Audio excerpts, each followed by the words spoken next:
Okay, Mr. Rio Servande, or should I say Rio Styling. This is Matthew here with FreePrescriptionLenses.com, and with the help of my GoPro camera, I'm going to show you how I cut transition lenses for one of my favorite Versace's. This is the model number 1140, the color 1002, and the 53i size. Let's go ahead and take it out of its original manufacturer's packaging.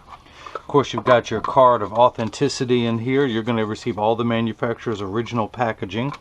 The Italian white leather Versace case, your Versace frame, your Versace cleaning cloth that's on the inside. You are going to be receiving all of this. Let me set it to the side for now so I can keep working. Of course, this is your frame, a little plastic sleeve that Versace puts onto the frame during shipping so the temples don't rub together. You will be receiving all of that. I'm going to take it off for now. But this is really nice. Hopefully my GoPro camera picks up all the details. This is not just a black, this is a black marble. This is a beautiful rich color. Of course, it's got the gold and platinum Versace emblem, so you can actually wear this with gold and platinum. It's got the gold front and the beautiful sides with the spring hinges. So let's begin. The original demo lenses says Versace. On the one that doesn't, normally you see me trace the frame, but this is known as a semi-rimless. So I need to put 2 dots onto the front of these lenses so I can get a straight meridian, as so. I'm going to pop out your demo lenses. Take these out, just the one. I've got a little tracing unit. I'm going to put this on, and the reason why I put the 2 dots on there is it gives me a straight line. There's a bar on here. Don't know if you can see it well enough, but the 2 dots I'm going to line up onto the bar that runs in the background, just to make sure I'm on a straight meridian. Then I'm going to put it into my tracing element. Where's my stylus? Let's wake this thing up. We're going to trace the right lens now. And let's say it's asking for the bridge measurement, which is 17, which is written there, as well as on the inside of the frame, the Versace 1140, color 1002, 53, 17. So the bridge is 17. We're going to enter that. The stylus is going around the outside of the lens, pulling the shape up. It's going to figure out the circumference of the lens. I entered the bridge size so it knows exactly the width of the frame. In just a moment, this will quit circling and it will give us the shape of the lens. And we're good to go. Let me turn this on too so we can see a little bit better. Now your pupillary distance is 30 in each eye. So I'm going to type in 30 into that box, bring it down to 30. That's good. And we'll have this ready. Let's go down and get your lenses prepped, Mr. Servando. And the right eye is at minus, or actually axis of 90. Your right eye reads minus 75, minus 50 at 90, minus 75, minus 50 at 90. Let me get my highlighter pen so you can see all this. And of course, you're going to get the original packaging when I ship to you. And let me go ahead and put on here minus 75, minus 50 at 90. We're at 90. I'm going to put the power drum on minus 75. Let me make sure everything's zeroed out. It is. We're going to put it on minus 75. Take your lens out of the protective sleeve. Put it into the lensometer. Rotate until the sphere power comes in clearly. Find the optical center of the lens. Check your astigmatism correction. And then we're going to put 3 dots on your lens. The one on the far right is always the hardest to see, so I'm going to write that in. I'm putting an R there. Let's do the same thing for the left. Minus 75, minus 1 1/4 at 80. Minus 75, minus 1 1/4 at 80. I spin the axis wheel to 80. Hopefully you can see that through the magnifier. Still on minus 75 power. Rotate your lens till the sphere power comes in clearly. Find the optical center. Check your astigmatism correction. Everything looks good. Of course, I'll explain what all that does in just a little bit. Put this 3rd dot over here on the right, and we're going to label this one L for left. So let me take your right lens, or your lenses, back down here. And your right lens I'm going to place on this little platform here on the back. The reason why I put these dots in there, and hopefully you can see that, these 3 dots that are here at the top, this is the geometric center of the lens in the blue cross, but I'm going to put your optical center, dead center there in the middle. And then these 2 are going to be on that straight line, so I know that your lens is oriented just perfectly inside the frame, that it is not turned at all. So this is a block. This is what's going to need to be attached to your lens while cutting. So I need a double-sided adhesive sticker. fact, I need 2 of them, 1 for each lens. So I'm going to put one on there. Let's grab this other block. We're going to do the same thing on this side. And this little silver button in the back is a magnet. This is what's going to hold it in place in the arm. I'm going to peel the paper off to expose the sticky side, the green sticky side. Put that into the magnet and then hit that button, and the lever is going to come down and place the block onto the right lens. We're going to take the right lens out, set it aside. We're going to do the same thing now for the left lens. Take the paper off. Put that there. Oops, I'm looking too much. But get your optical center lined up with the center dot, and then these 2 on the outside, we're going to go on that straight line to make sure that's in there perfectly, and it automatically, actually, whoa, let me reblock this. I did not go to 30, I stopped at 30.5, so let me do the same thing again. Let me pull up the right lens, put the right lens back up there. Let me get a couple more blocks. Another sticker. Of course, that one's ready to go. I'm glad I caught that. Now let's make that 30. There we go. Because it's automatically going to duplicate that for the left side. We're going to get everything lined up again just perfectly. Of course, 1 millimeter is not going to make or break me. We have ANSI standards. Your lenses are actually allowed to be off by 1 millimeter. But I like to aim for the center of the bullseye. The bullseye is not good enough. I want to hit the center of the bullseye. So we're up on the left lens. That is at 30 millimeters also. I'm going to put those dots on there where they're supposed to go. And then put this block into the arm and hit start. I got to pay attention a little more. I'm getting ahead of myself with all the talking I'm doing. I need to pay attention. Of course, I caught everything. Grab my stylus. I'm going to wake up my computer over here. This is the actual edger. It costs $40,000. It weighs 20 pounds. I recommend everyone go out and get one. Put it on your kitchen counter, and then you won't need me to cut lenses anymore. But I'm going to pull up this. That is going to be the shape of your lens. This is for a polycarbonate lens, and we're not going to polish. The actual cutting wheel is over here on the far right. It's going to act like a heavy grit sandpaper that's going to grind away your lens material until it's the final size. Again, this magnet is what's going to hold it in place in this chuck. So I'm going to put it into the chuck, or as I like to say, the Charles, and because I don't know the machine well enough to call it chuck. I'm going to hit the start button. The first thing that happens, the door closes, the caliper, the clamp shuts down, and then the calipers are going to come down. There's 2 white calipers, and they're going to trace the front and the back surface of the lens at the same time, tracing the shape of your lens to make sure that this lens is large enough to fit into your frame, which it is. But it's also measuring the thickness of the lens at every point to make sure that it's, and then of course the start button again is telling me that it is the correct size. So, but it's measuring the thickness of your lens at every point, so it knows exactly where to place the lens into the frame so it best fits, where you have no edge thickness protruding from the front or the back.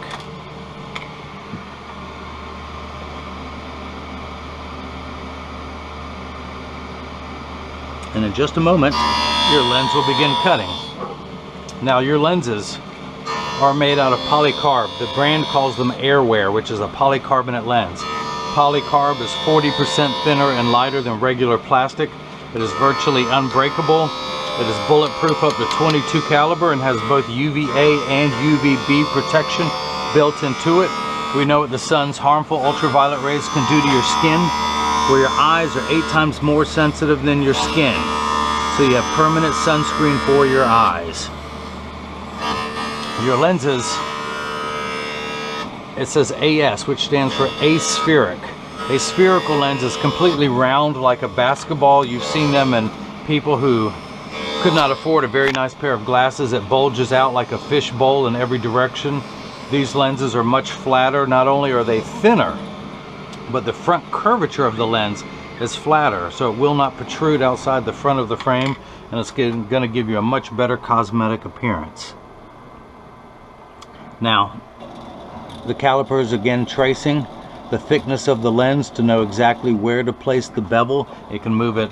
It's actually going to take a blade and cut down the center of the lens. That's what's going to hold it in place with this 20-pound fishing string, this monofilament, which is essentially what it is. Of course, this is what I like. If you sit or step on this frame and this string breaks, once 20 pounds of pressure is applied, this string will break and your frame will go very loose. Whereas if you step on a metal frame or a plastic frame like mine, it snaps and there's no way to repair that. This is a 2-minute repair that most optical shops will do for free. At least I do it for free. I'd like to think that other professionals in the business would too, since it's such an easy repair. But it's like a breakaway goal. Once that string breaks, your frame becomes very loose and pliable, and you don't have to worry less about a permanent damage to your lens. So now there's a blade, and your lens is going to go around that blade. Up till now, your lens was flat, just like a nickel. I could take it out of the edger and it would stand up on the counter on its own. Now a blade is cutting a groove all the way around the outside of your lens, so it will fit into the frame. And if you notice, there is no water running. In just a little bit, water will begin spraying on the lens. It does that in the last 20 seconds of the cutting cycle. Polycarbonate lenses cut dry, where high index and plastic cut wet. So once water begins spraying, it tells me it's towards the end of the cutting cycle. And now there's still one more sanding blade, a filing blade if you will. Once it's done and once the groove is cut in there, it's going to smooth the back surface of the lens, the safety bevel as it's called, doing the back surface, and then the front surface of the lens. So it's nice and smooth and you have no rough edges while it's in the frame.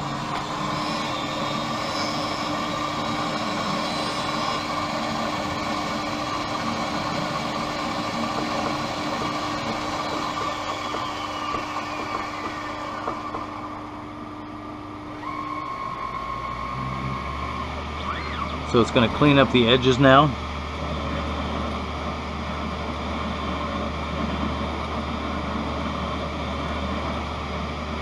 This whole process takes about 20 minutes. I appreciate your patience as you watch how I cut your prescription lenses.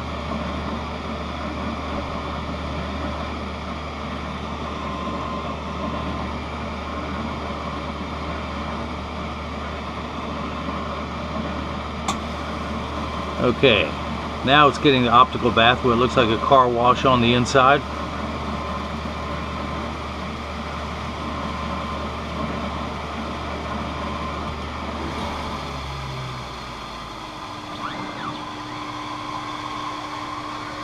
Now the safety bevel would be applied to the front and back surface of the lens where it's nice and smooth.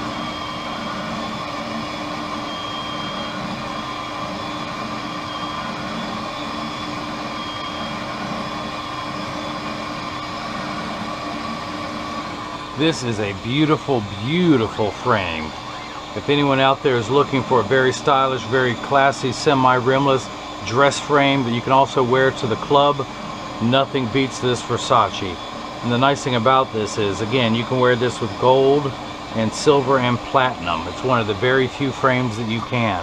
But with that Versace plate, the Versace, it allows you to do just about anything. So as soon as the door opens, your lens will be done and we'll begin. I'm gonna hit this button to open up the lever, take your lens out. I'm gonna dry everything off with my cleaning cloth or my paper towel. We'll get to the cleaning cloth in a moment. I'm gonna take this block off since it is no longer needed. And let's go ahead and begin cutting your left lens. I'm gonna flip this over to L, put that in. Thanks to the magnet that stays in place, I'm gonna hit the green start button. The door closes, the clamp shuts. And then again, the calipers are going to trace the shape of the left side of the frame this time, making sure this lens is large enough to fit into the frame, which it is, but also measuring the thickness of the lens at every point to know exactly where to place the bevel. So once that begins cutting, I'm going to continue to work on your right. I'm going to use my thumbnail to scrape away any optical debris that we see here. And this is called Schwarf, the little white substance I'm scraping off. Come on, start button. Yes, you want to start cutting. And just going to clean up the edge using my thumbnail to scrape this off. I used to do this so much that I wore a V-shaped bevel into my thumbnail. Now it's rare that I even have to do this. But you heard the old saying, you got to have the right tool for the job. How am I going to get this lens into the frame? Well, I'm going to use a little piece of ribbon, just like for wrapping presents. I'm going to tuck the lens into its spot where it belongs, and then I have the strap folded in half. I start at the outside corner and I move my way towards the nose. When you hear the snap, it is in place. I place my finger on the string on the bottom of the lens and then slide that out. So I want to go ahead and do an inspection on the right lens. We're going to spin the axis wheel back to 90. The red dot, your optical center, has worn off, so I'm going to place another one on there. Place that in there. And I am getting -75. So that is cut perfectly. I'm going to check your astigmatism correction. We're ending up with a combined value of -1 1/4. The way your prescription works, your right eye reads -75, -50 at 90. The left is -75, -1 1/4 at 80. The unit of measurement we use in the optical world is called a diopter, spelled D-I-O-P-T-E-R, and it goes in quarter increments starting at 0, which is plano, which we in the business call plano. Everyone else calls non-prescription, and goes up from there, 0.25, 0.50, 0.75, 1, 1 1/4, 150, and so on. So you need 3 steps of correction to get everything to the correct size in your right eye. You are farsighted. Excuse me, nearsighted. Without your glasses on, you can see up close wonderfully. But this is 3 steps of farsighted correction so that everything is the correct size. Without your glasses on, everything is much larger in real life than it appears.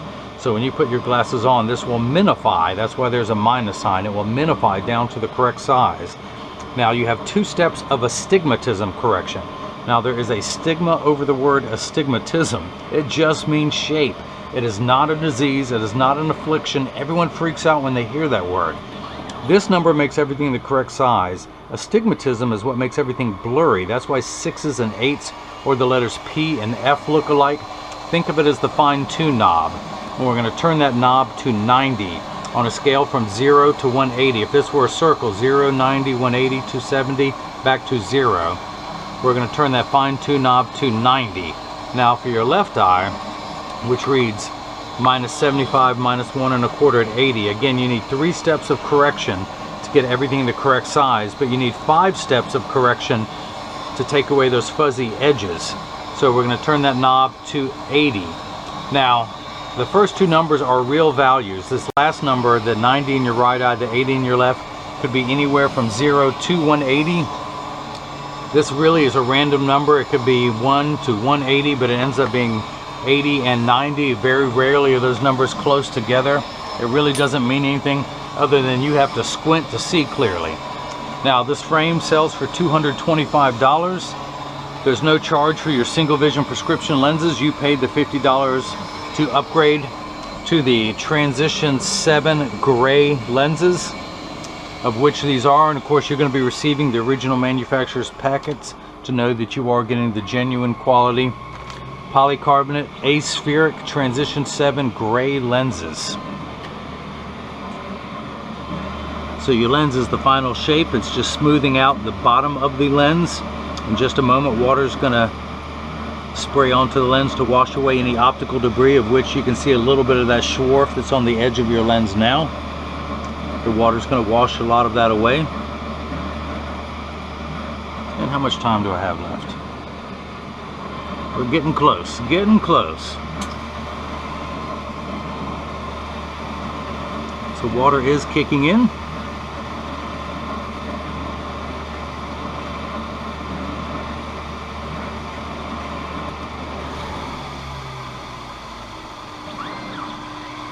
Now the safety bevel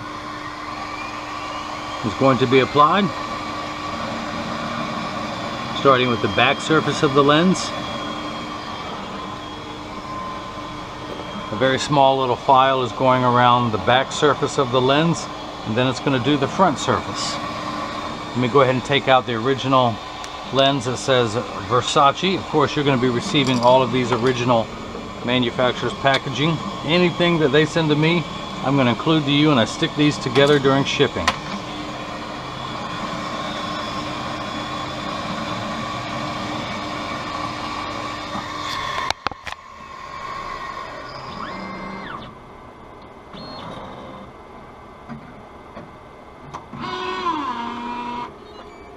I'm going to open up the clamp, take the lens out of the chuck, dry everything off so your lens is not slippery. Let's go ahead and take this chuck off. And hey, this time the actual optical center stayed onto the lens. So let me go ahead and use my thumbnail again, clean everything off.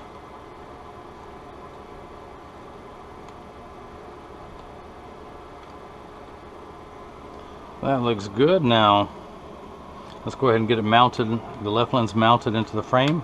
I tuck it in to the frame where it goes. I grab the ribbon, fold it in half, start on the outside, work my way towards the nose, and when you hear the snap, it is done. Put my finger on the bottom of the string and slide that out. So let's go and inspect your left lens, which axis at 80. I'm going to put it in over the red dot that I wore off. Don't worry, I'm going to find it again. There's the optical center. I'm at -75. Check your astigmatism correction, which is another 1 1/4, so I have a combined value of 2. Remember high school algebra where you add like signs together? But in today's terminology, if someone had borrowed 75 cents, then they borrowed another $1.25, they would owe you $2. We're at 2 diopters. So this is the time where I clean the dots off your lenses and explain to everyone that when you receive these, when you're free shipping anywhere in the United States, there is a small chance that these will be too loose or too tight, but there's an 80% chance that one side is going to be higher than the other. That is because 80% of people have one ear that's higher than the other. And I'm going to get them in standard alignment, also known as a 3-point stance. The 3 points are 1, 2, and the bottom of the frame being 3. I set it on the counter and press down. There is no wobble. When I say wobble, I'm part of that 80%. When I take mine off and press down, they wobble on the counter, but they sit level on me. Flip them over, press down, there is no wobble. Now that's why, because 80% of people have one ear that's higher than the other, that's why 99% of optical shops do free adjustments. But I'm going to make sure each temple overlaps perfectly, the same amount of tension on each spring hinge. Now this is what your lenses look like clear. I'm going to go ahead and activate the transitions part of the unit. I'm going to expose them to a strong burst of ultraviolet light. Now as you will see, it takes about 30 to 45 seconds for the lenses to turn dark. It takes a little bit longer when you come back inside, 45 seconds to a minute 15. Now this is important, Rio, pay attention. All transition lenses turn dark on day 1. If you give them 2 weeks, they're going to continue to darken every day for the first 2 weeks until they get to their final setting. After that, they will work for years with maximum performance. The only time they will not work is if you're behind the windshield in a traditional car. Your windshield absorbs all the sun's ultraviolet rays, so your dashboard doesn't crack from sitting in the sun. That's why they won't turn dark in a car. Now, if you have a convertible or a motorcycle, they will darken. They're also temperature sensitive, meaning that when it's 85 and above, they won't get as dark as they will when it's 85 and below. I like to remind everyone, when it's triple digits outside, you're miserable, your glasses are miserable. No one likes to work 100% when it's 100 degrees outside. Now, this is the first time they have been activated. These are the Transitions gray lenses, the Transition 7 gray lenses. Now, you could have bought your lenses from anyone, but you bought them from me because you got them from the guy who's going to give you free single vision lenses. I appreciate that, Rio. If anyone has any questions about what I can or can't do, just email me at freeprescriptionlenses@gmail.com. Rio, I hope you enjoyed watching as I made your Versace 1140 color 1002 in the 53 eye size. And hopefully everyone else got the chance to see how I bring that love and feeling back to glasses. Thank you.